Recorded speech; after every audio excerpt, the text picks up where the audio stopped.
can see this is based on our research and data from the American Community Survey or Census. At that point in 2013, we had estimated about 4,600 Koreans are registered to vote, but there's more than double that number of Korean Americans that should be eligible to vote in Gwinnett County. So you can see less than half of Koreans that could vote or could register to vote are actually registered in Gwinnett, right? More than 50% of Koreans in Gwinnett said they speak English less than very well. This is why the 안녕하세요, the ballots being translated into Korean is so important for us. These are just some pictures. Let me turn off the lights. These are some pictures of several of our Korean American students from Emory and UGA. You know, just pictures of voter registration drives at H Mart, at ASI, at different places, just so, you know, kind of to show what we did. This is an example of one of the advertisements that we published. We have all of them on our website, by the way, if you want to actually look back at the ads. Let me show you, I can show you right now. Raymond, can I play the PSA? Yeah, go to Google as well. There you go. I'll just play this short little KTN PSA.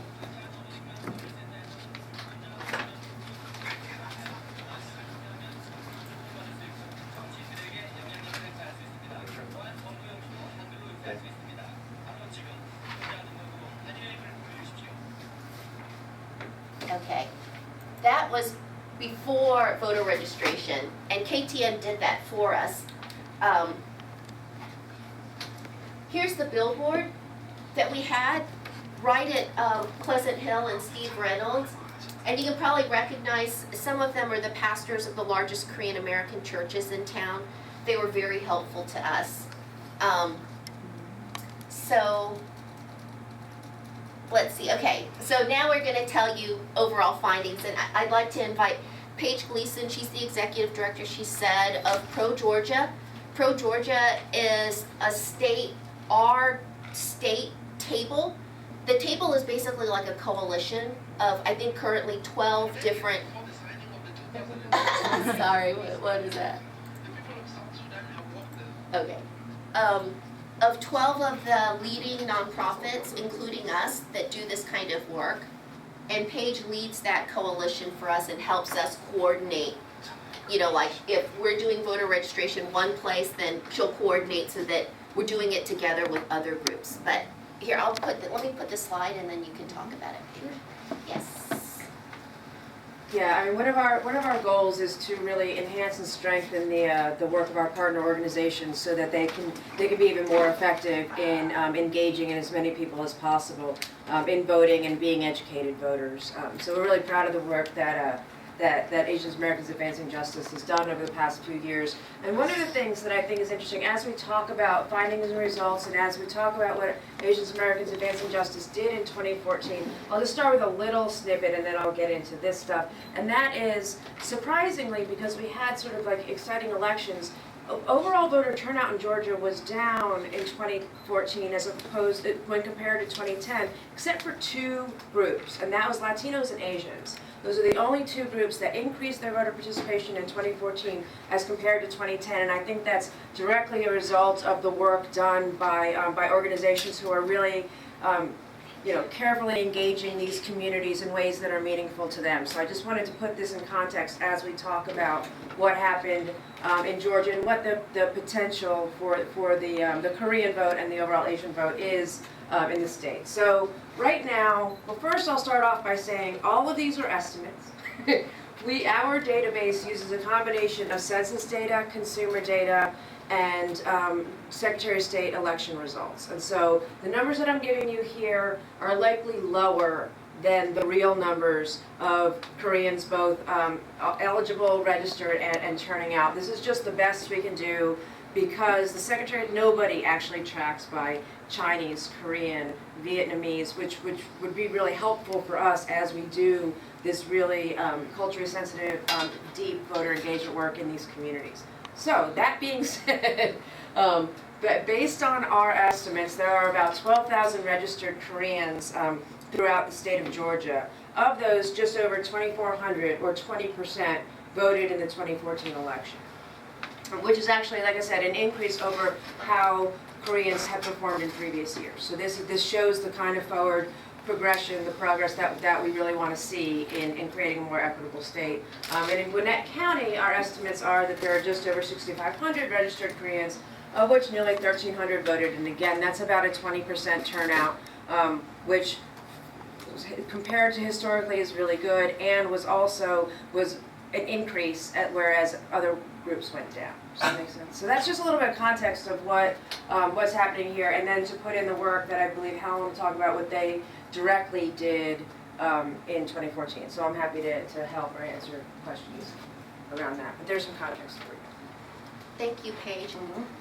For the Korean press, do you guys have any questions? I mean, just to add on to what Paige said, so our Secretary of State and none of the counties, when people vote, they may track that you're Asian. They will not track that you're Korean or Chinese or Vietnamese. We should do that. They don't do that yet. So what Paige is talking about is a database that we use as well. And then, there are certain, they call them matches. They'll do the best that they can, certain last names, we think probably 80% with people last name Kim are Korean. Right. So this is what we mean by, we're not 100% sure, but this is about the best estimate, since our government does not provide it directly to us. And we also think there's low. So what you see here is sort of the baseline, and we think there's actually more, and we're working on getting more accurate information all the time. But just to be clear, so you were saying other groups were down, so if the turnout, well, I don't know if you were talking about turnout for Asians as a group, or? Well, Asian Americans overall increased. I can pull up the numbers, but overall turnout was down. Koreans and Asians, and Latinos were up. So we assume, especially since Koreans are such a large part of the Asian population in Georgia, that we think that Korean turnout was also up. Right. Again, this stuff we're trying to get much more granular in what we do. But Yeah. I think it's safe to say. But I think the work of Pro Georgia and some of this data is about as specific as anybody can get, is the bottom line. I mean, so nationally, 2014 midterm to 2010, overall across the nation, voter turnout went down. In our state, from 2014 to 2010, overall voter turnout went down. What Paige is saying, even among whites, blacks, Latinos, and Asians, I think white and black turnout in Georgia went down, but Latino and Asians went up. So that's a good thing. And again, we try to compare whatever the closest election was. So last year was midterms, so we compare it to 2010, because 2010 was the last midterm election, right, where we did the congressional races.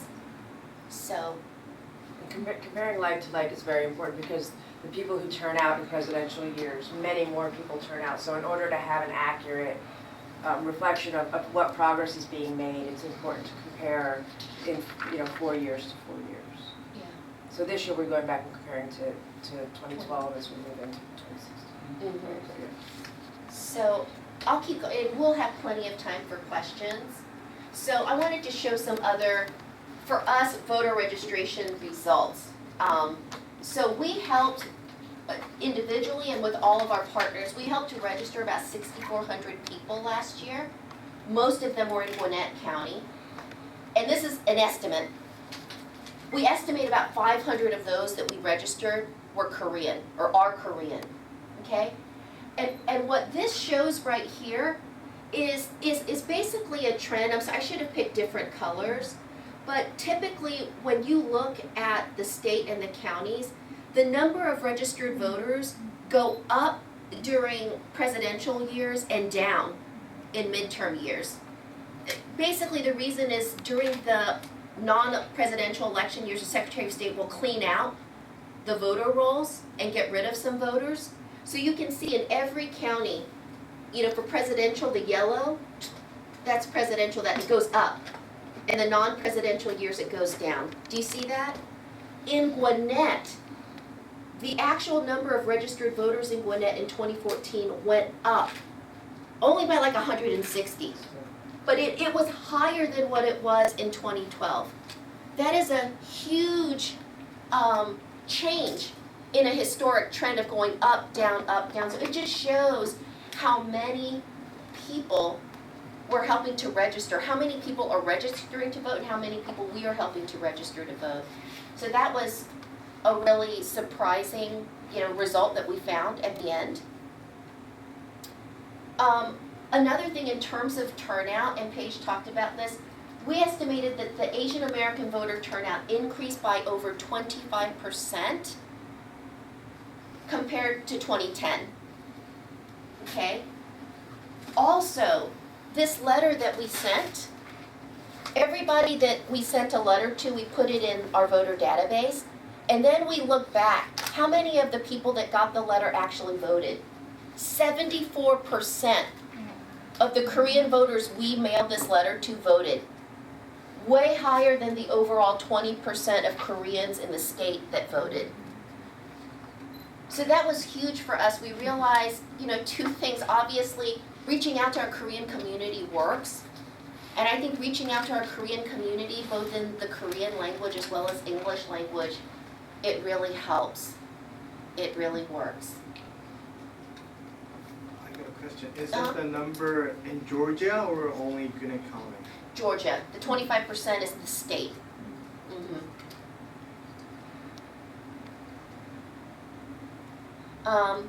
So what are we doing this year? It's not going to be as big, but this year we're having elections in different cities. So we are targeting for the Korean American 10,000 Korean votes, these three cities: Brookhaven, Duluth, and Johns Creek. And based on our voter database, Raymond, thank you. Currently, there's only 95 Korean voting population in Brookhaven, 561 Korean American voters in Duluth, and about 1,300 Korean American voters in Johns Creek. And one thing we want to do is we want to focus on Korean senior centers. We all know our beloved elders. They usually live and play and together in different centers. We've identified a senior center in Brookhaven and a senior center in Duluth. We want to go there. We want to help them to be registered. If need be, get them, help them fill out absentee ballot. We want to bus them. We're looking at renting vans or working together with Korean churches and taking the seniors in a van to early voting, to take them directly. Because in city elections, it really only takes like 100 votes to completely change who wins. I mean, the municipal elections is where Koreans can really show their power because it takes so few votes. So we thought to ourselves, okay, our seniors, they're the best. They all live together, so we drive them over together, get them excited with us. And John Park, Brookhaven City Councilman John Park, first Korean American elected, city councilman, he has agreed to work with us. He'll be the celebrity Korean face going with us. Because he's also handsome, and his dad is a pastor, so a lot of people know his family. So we're using him. He's agreed to be used. So I'm very happy about that. Also, what we always do, we're actually going into the neighborhoods of Johns Creek and Duluth. We're already doing it. Knocking on doors. Through the voter database, we've found who in the database that we believe are Asian, Koreans as well as Chinese, Vietnamese, Indian, who are already registered to vote and knocking on their doors to remind them there's an election this year. By the way, we know of 3 Asian Americans running in Johns Creek. 2 Indian and 1 Chinese American. There may be someone that's Korean American that may run in Duluth.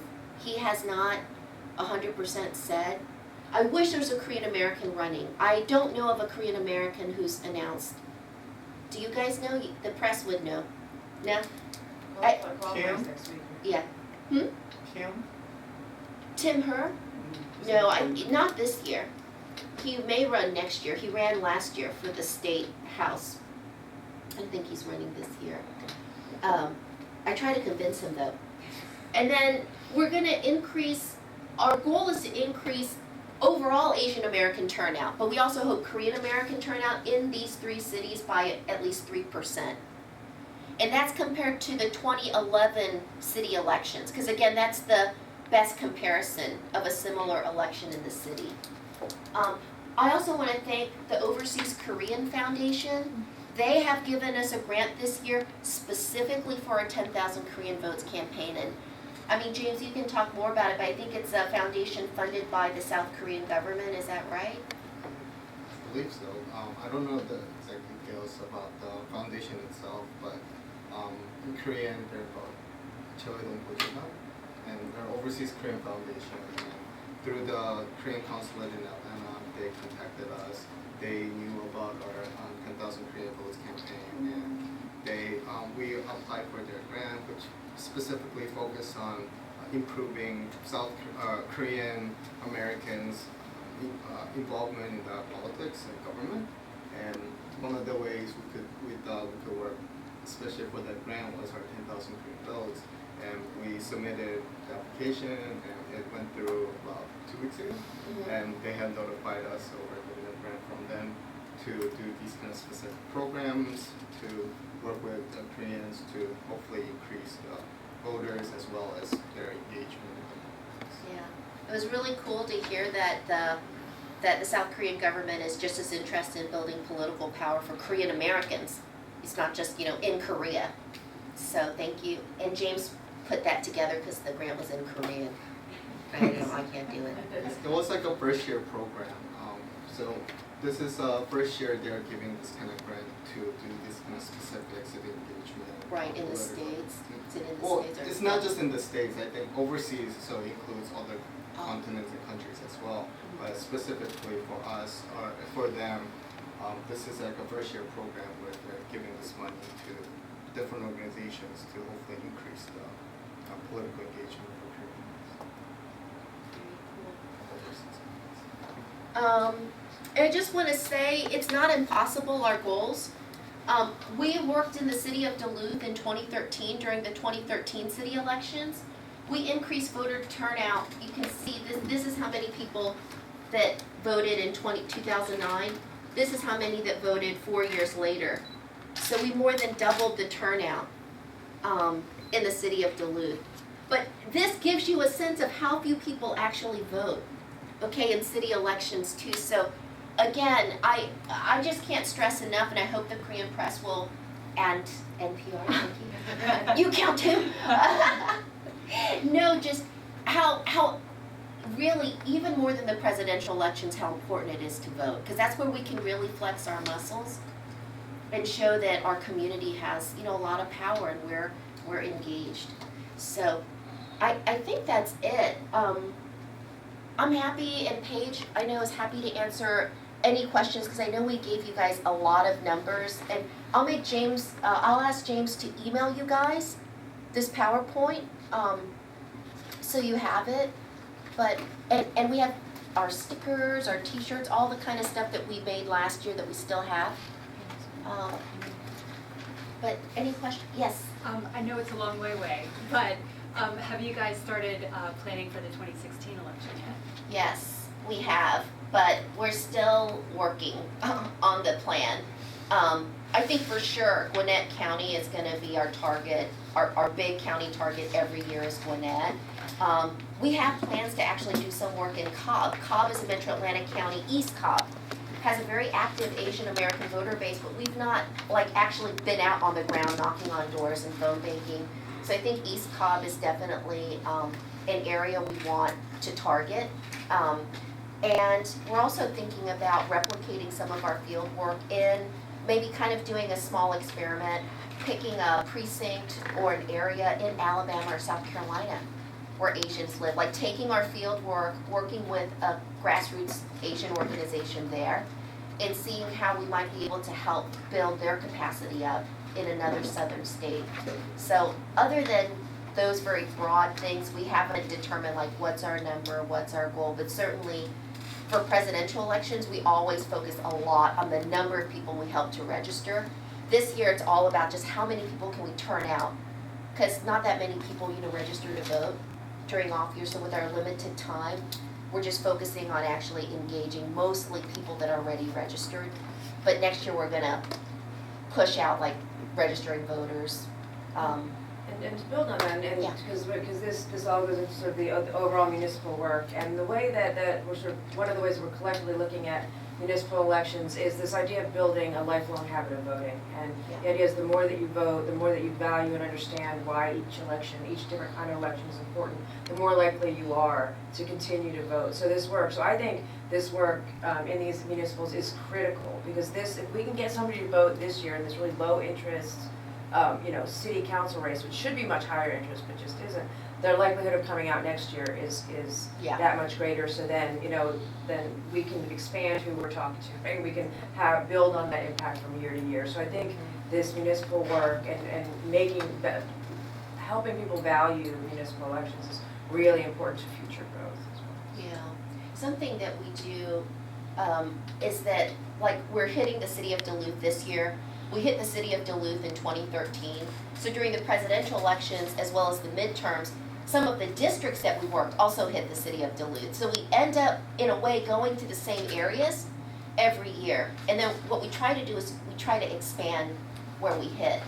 So to Paige's point of trying to make voting a habit in certain areas.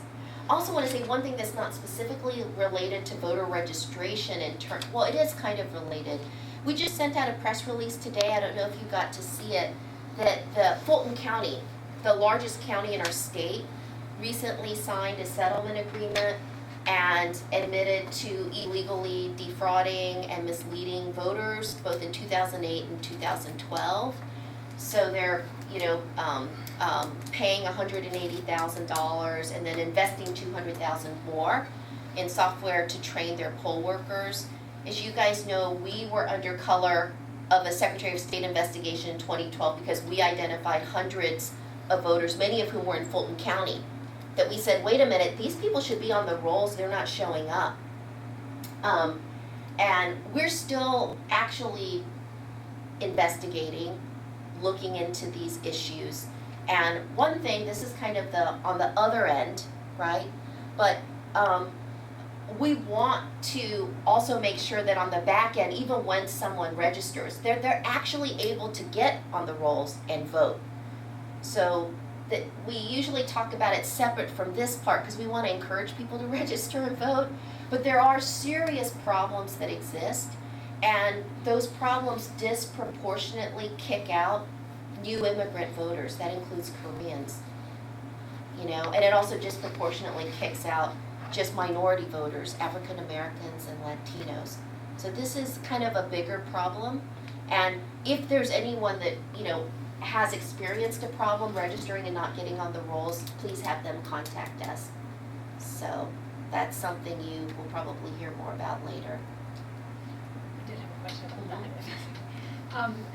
I know that Fulton County has said that they're going to do certain things to kind of, I guess, fix their system. But in terms of the people who never made it on the rolls, is that just sort of, oops, sorry, try again next year sort of thing? We're trying to get a copy of the actual settlement agreement. I couldn't find it online, so I want to read it to see exactly. Have you read it? Not yet. If I get a copy, I'll give it to you. So I don't know exactly what they're going to do, and I don't know if it gets that granular. I wish it did. I mean, we actually still have literally the names of the 568 people we first identified in 2012. And as of end of last year, about 268 people that we helped to register directly in 2012 and 2014 still were not on the voter rolls. So we, not just in, overall. Okay. Mostly in Gwinnett, but the next biggest county is Fulton. So we actually have that list. We've given it multiple times over to the Secretary of State. So I don't know. I mean, I'll tell you, we've been, continuing to investigate and do work. We know people that we helped to register in 2012 that didn't get on the rolls until 2015. 3 years later, some people are showing up on the rolls. Why? We don't know. you know, trying to reach out to some of these voters, and if they give us consent, we're gonna order their voter files. Their voter file should have like every single piece of paper that they ever received, you know, so that's one way to figure out, you know, what happened, you know? And, you know, we're exploring other options, so stay tuned. Can I just digress? Of course you can digress, Thank you so everything's a much. digression Well, here. yeah, for the election to be just carried without a hitch, many just volunteers are needed, right? So Yes. how many just volunteers do you have now, and how many just more do you need to just with the campaign? Mhm. 'Cause I'm gonna working on it just for you. Oh, that's my favorite question ever. Yeah, yeah. Thank you. We need a whole lot of volunteers. Yeah. Last year, we organized about 420 volunteers. I mean, not 420 totally different people, but some people came multiple times. It equaled about 420 volunteers over the span of our campaign last year. Huge number. This year, we're working with Paige and the other partners, but we are working specifically with 9 different Asian American organizations. We're giving them training, we're giving them a small grant, and I think with them, we might have like 200 plus volunteers to help us knock on doors and phone bank, but we need way more. So anyone that can help us, I mean, we're asking for like 2 or 3 hours of a person's time. Someone that can speak Korean is like the best. Because you know Korean people, you knock on their doors, and if you can speak Korean, they're nicer to you. If you're not Korean,